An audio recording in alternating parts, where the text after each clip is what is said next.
Hey, what's up, guys? Welcome back to Guys Magic. This is Hunter, David, Shane, and Steven. Say what up, boys. What's up? Hello. What's up, nerds? We are back this time. It is May 31st, 2023. We have another dose of spoilers. We have spoilers from yesterday that we did not talk about, which coincidentally kind of worked out because there wasn't a lot today.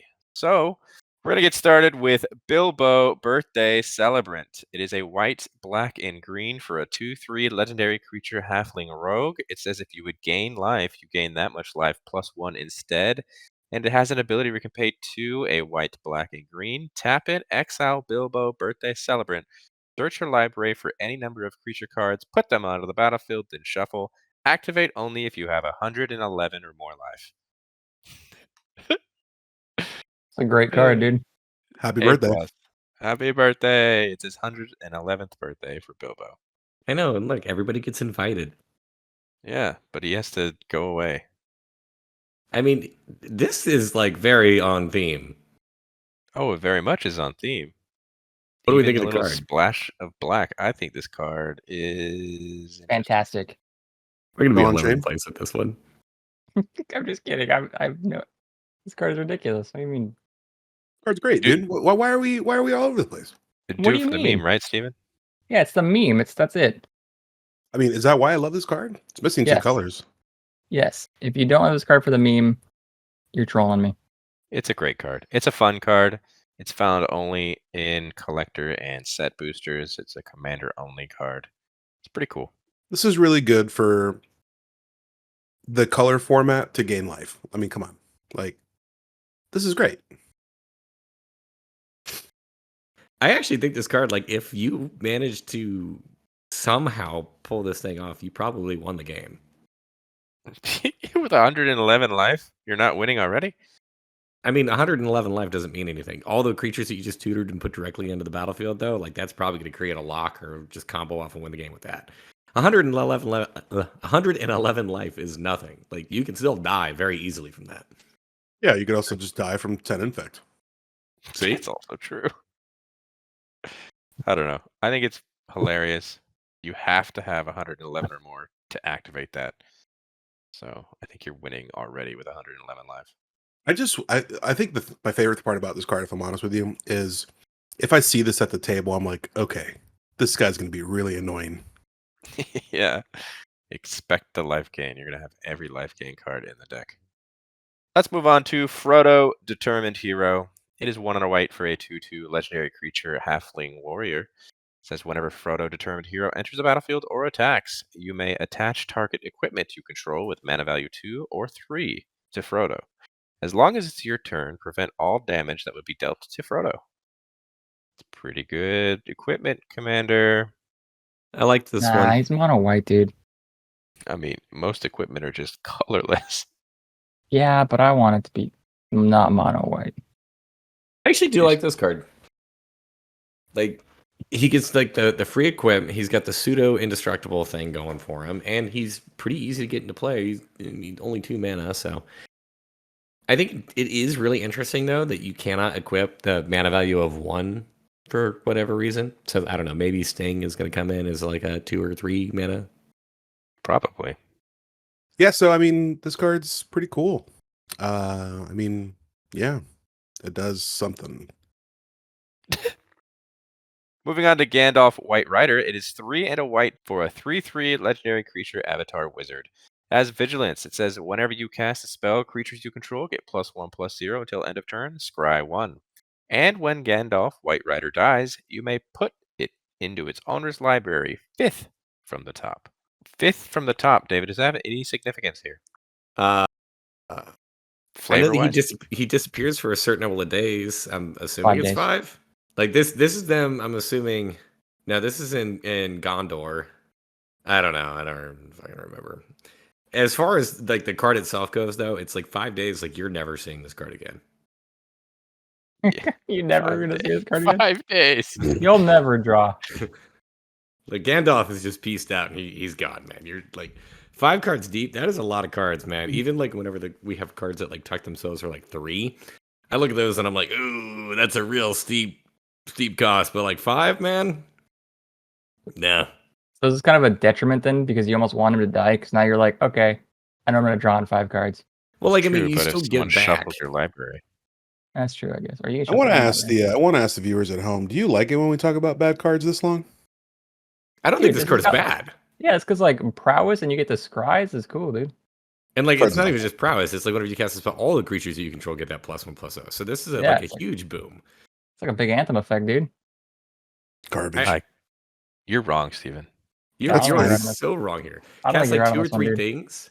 Cast like 2 or 3 things, and then you just overrun your opponent, and good night. Plus, like this thing has vigilance too, so it can sit back on blocks in the case that for whatever reason it didn't die. And if it did die, you'll eventually, maybe, hopefully, kind of draw him again.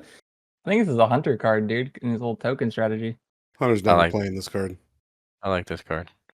All right, If it everyone said down below cat in the wizard, comments, oh let my me God. know. Let me know who's right, me or the 3 other people. I think most people are going to be against you.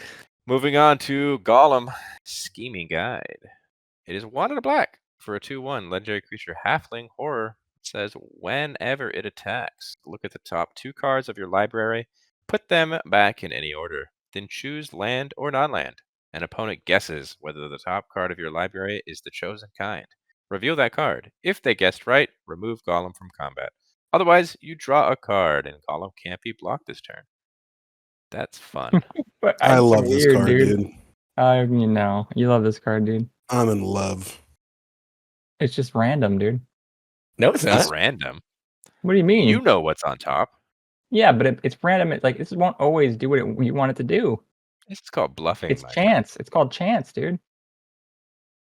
This is Bluffing a has poker nothing to do player's with it. card, dude. This is a poker player's card. It's a 50-50, dude. Just straight up mind games. Yeah.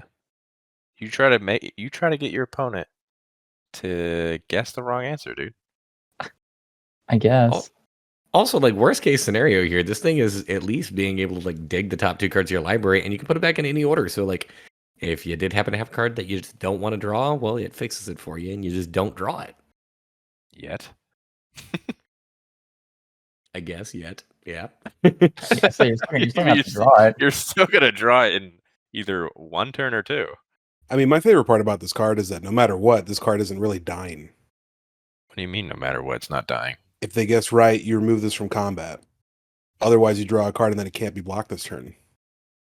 Can't be blocked. It's true, but it could still die. Sure. Yeah, no board wipe or spot removal, but who's really going to spot removal 2/1? Depends Me. on how much stuff on top of it. I mean, yeah, Listen, you're you putting some spiteful bastard. 100%, dude. We can't have you playing these mind games on the top of your library. Listen, dude, Hunter will spend 16 mana on this card. Oh, too soon. Dude, if this 2 mana gets to 16, I lost the game a long time ago. Next up, Eomer, Marshal of Rohan. It is 2 and 2 red for a 4/4 legendary creature human knight. As haste, it says whenever 1 or more other attacking legendary creatures you control die, untap all creatures you control. After this phase, there is an additional combat phase. This ability triggers only once each turn. Additional combats are cool. They are pretty cool. Legendary tribal? Yeah, with how heavy this set has been with legendaries, like the draft environment for this card has got to be just an absolute bomb. You play it and you attack, and like one of your creatures, like I don't know, if I imagine like if any of your creatures die, because most of them are legendary, it activates the ability on this, and then you just get to start swinging it again, and potentially again and again and again and again, because it doesn't actually stop. But only It's true. triggers once per turn, though. You know what? You're absolutely right. It 100% stops. Didn't read that last little part there. This is why we have shade. I'm solely convinced that we just read the greatest parts of the card and ignore the rest. And then just stop there. Oh, 100%, dude. Additional stopped at the combats? 2 red. What else is there? on You the card? red. Doesn't this kind of incentivize you not to block? It incentivizes your opponent not to block, but That's at the what I same meant, time, I that's mean, what I meant. like, if you have a full army coming at you, man, you have to block regardless sometimes, you know? Well, put a If bunch of anything, little 1/1s. I feel like it incentivizes you to have to block this thing. That way this dies so that they Yeah, can't that's do what that it is. again. But like, it's Yeah. a 4/4 with haste. Like, this just on its own stats is pretty solid. It's got a solid ability, too. Yeah, if you have anything that can just sacrifice creatures too, like An altar? Mm. Fantastic. Some goblin bombardment. Yeah, man. Just sack one legendary creature and then have another combat. I'm gonna Seems say good. I'm gonna change it to Orc Bombardment for this set. Orc Bombardment. I like it. Next, we have a legendary enchantment. It's Fires of Mount Doom. It is 2 and a red. It says when Fires of Mount Doom enters the battlefield, it deals 2 damage to target creature and opponent controls. Destroy all equipment attached to that creature. Has another ability. We can pay 2 and a red. Exile the top card of your library. You may play that card this turn. When you play that card this way, Fire of Mount Doom deals 2 damage to each player. Cool. Well, this is great. This is a really cool card. I It's a love really this. great David, card, I man. like this card. Yeah. Why'd you say it like that? I was waiting for you to. I was gonna say, David, I like this card, and then I wanted to see if you were gonna say, I hate this card. I honestly don't even see the point to the first part. Just that ability to pay 2 and a red is fantastic. I mean, I completely disagree. That Dude, could be it's a lot of removal, dude. It's removal that nukes all of those equipment that probably aren't going to actually kill it because, let's be real, if your opponent has a creature loaded up with a bunch of equipment, it probably doesn't have 2 toughness anymore. So, like, But once all those equipments are gone, that is true. That's damage stat. But I mean, I'm just thinking about a normal game of Magic that we play. How often is equipment being on the field? Okay. Is not too often. Yeah, but we don't play any equipment decks on our pod, but people Yeah, might. I Oh, generally do I think totally that understand. Which is why I'm saying that first part isn't as strong as the second part. For us. Yeah. dude, That second because part there are is people incredible. watching that are just like, I'm gonna buy this card because of that dick My named one fucking friend. Ted that always brings his Voltron We're looking at you, artifact Ted. equipment. Yeah, fucking Ted, dude. Dude, repeatable card advantage. Yep, pretty good, dude. Sorry, Ted. Fires of Mount Doom. Sorry, Ted. I hope we get a comment from a guy named Ted. Ted, comment down below. Do you play equipment? So, Let us know. Ted, do you play equipment? Next up, the Balrog, Flame of Udun. It is 3, a black, and a red for a 7/7 legendary creature, Avatar Demon. It has Trample. And it says when a legendary creature an opponent controls dies, put the Balrog on the bottom of its owner's library. I actually really like this card. Dude, tell. Because, see, here's what's going to happen. Okay, you're going to cast this thing for 5. Your opponent's going to swing in with, like, I don't know, a 1/1 legendary creature. And then that'll die. And then the Balrog is going to go to the bottom of your library where in, like, 50 more turns you can draw it again. So it comes back. It does come back.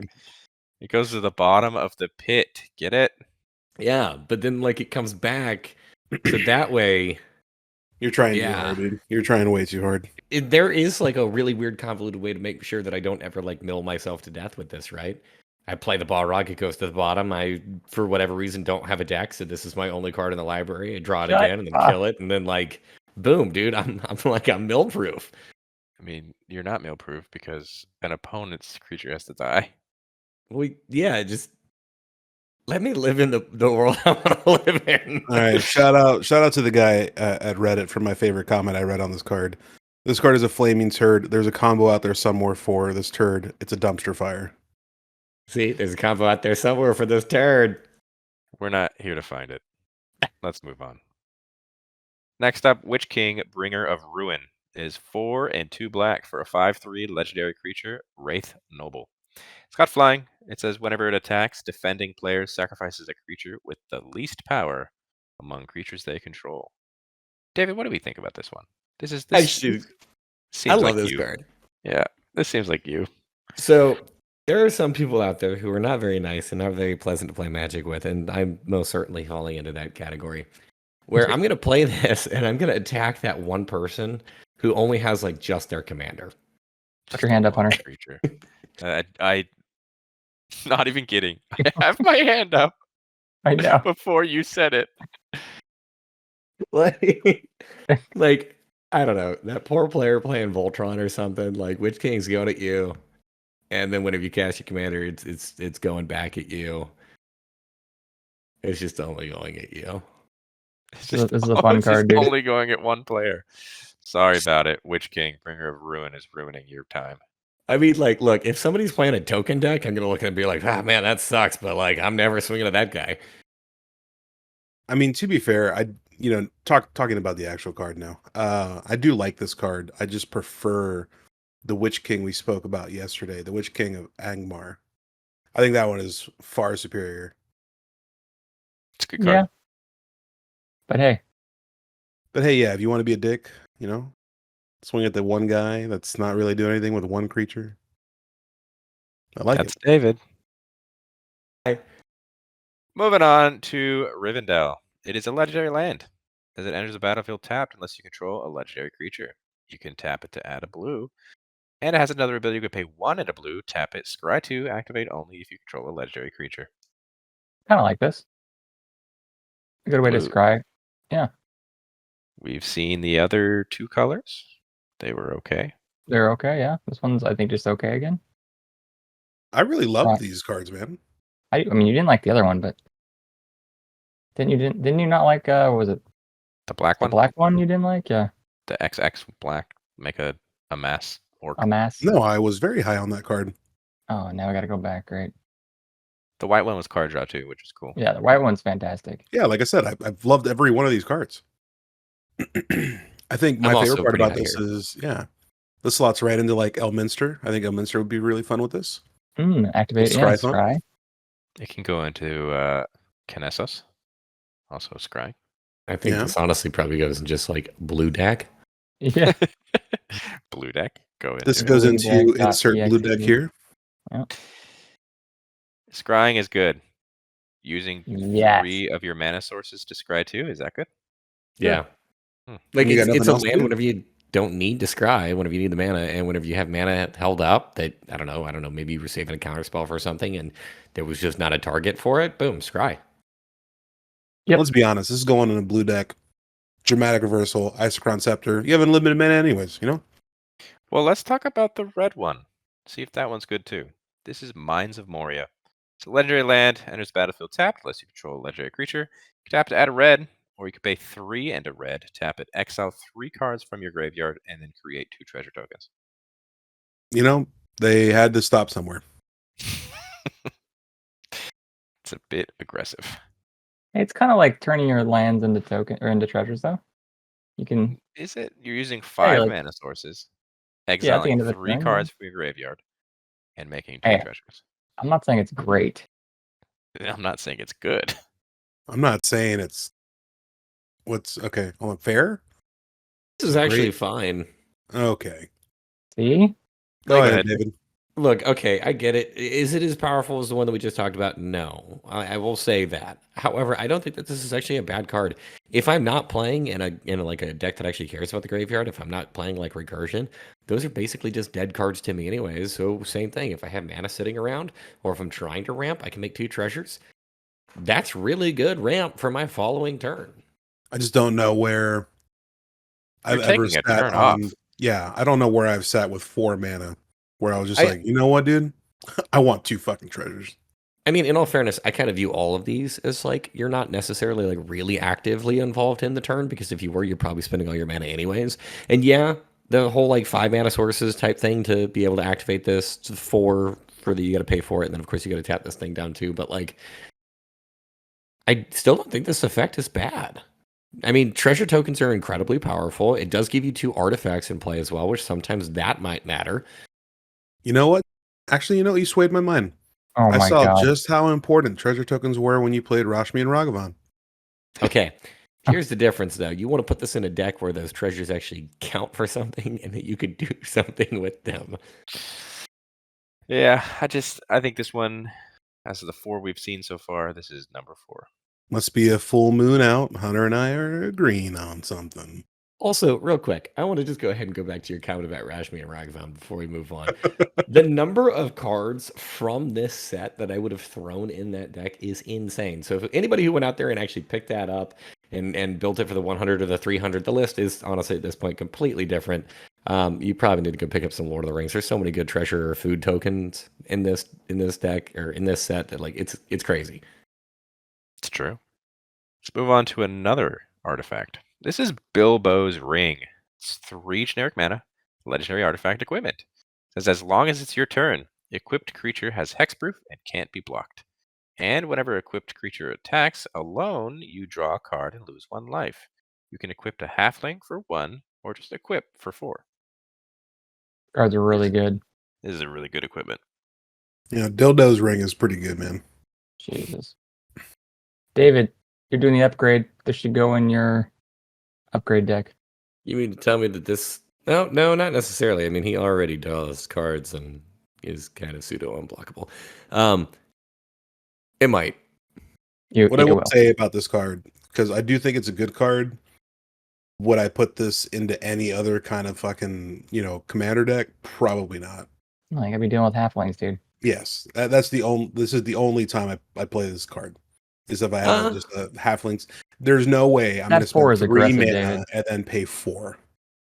We just talked about wasting turns. I don't know. I mean, look, there are plenty of equipment matters commanders out there that can reduce that cost down. I mean, we talked about the Frodo at the very beginning of this video. This thing equips it for free. Yeah, and he's a halfling. He is also a halfling, so I guess, yeah, he reduces the cost anyways. But, like, you don't even have to pay the 1 for that. And then, like, hexproof and can't be blocked are 2 really important strats if you are trying to play a Voltron. Like, make sure that you push in for damage, and it helps to make sure that your commander is going to stick around. So I'm not going to sleep on this card. I think that this probably isn't as good as something like a Whisper Silk Cloak 90% of the time. But, like, if you're playing Voltron, if you want one of the cards in there, might as well just, like, play both. Put this in, like, Whisper Silk in the deck at the same time. Feeling kind of Even, sleepy on this card. Infected. Next up, Doors of Durin. It is 3 in a red and a green for a legendary artifact. It says whenever you attack Scry 2, then you may reveal the top card of your library.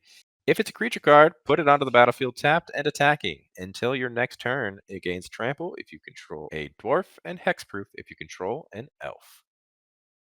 I think the last 2 sentences are basically null and void, but the first couple sentences are pretty good.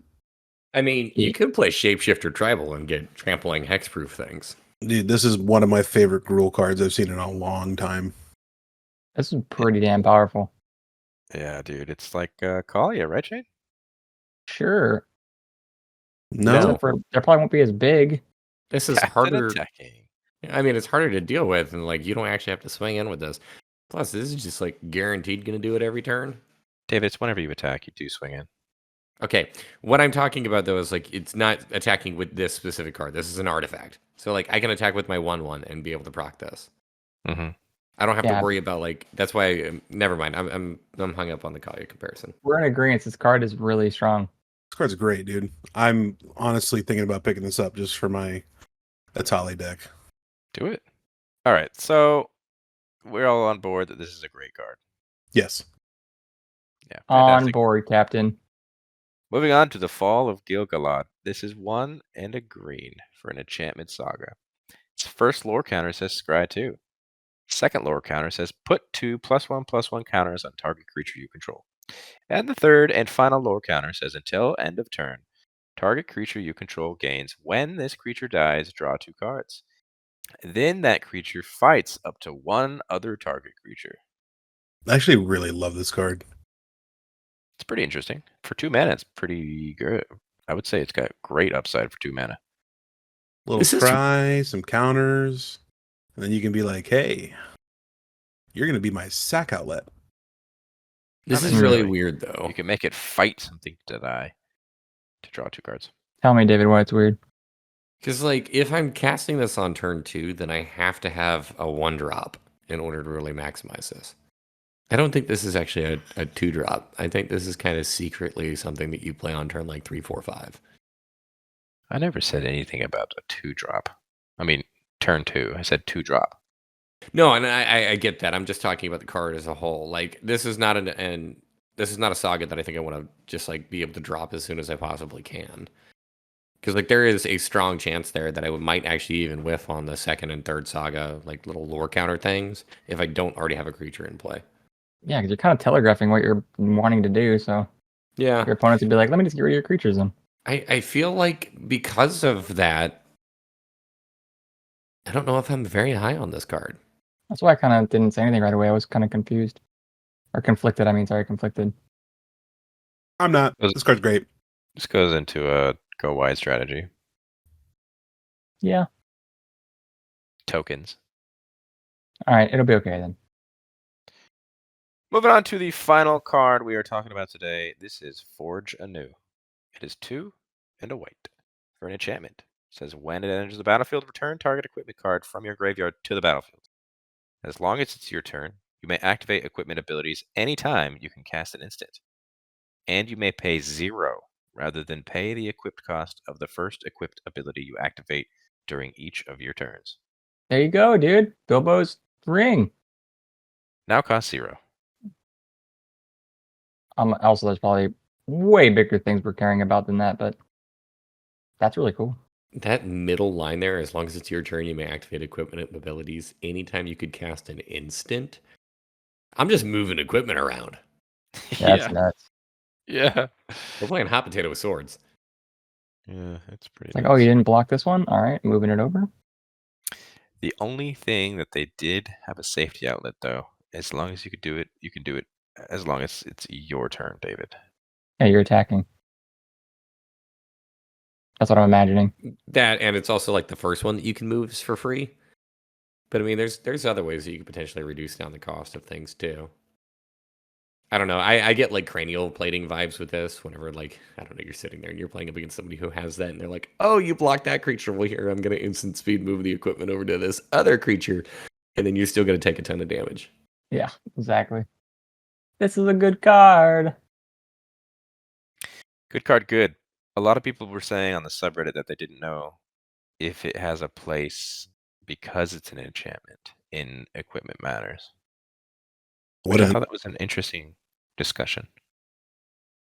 I mean, this is recursion, equipment, and instant speed mess aroundness in like hammer time. Is it going to be a 4 of? Doubt it.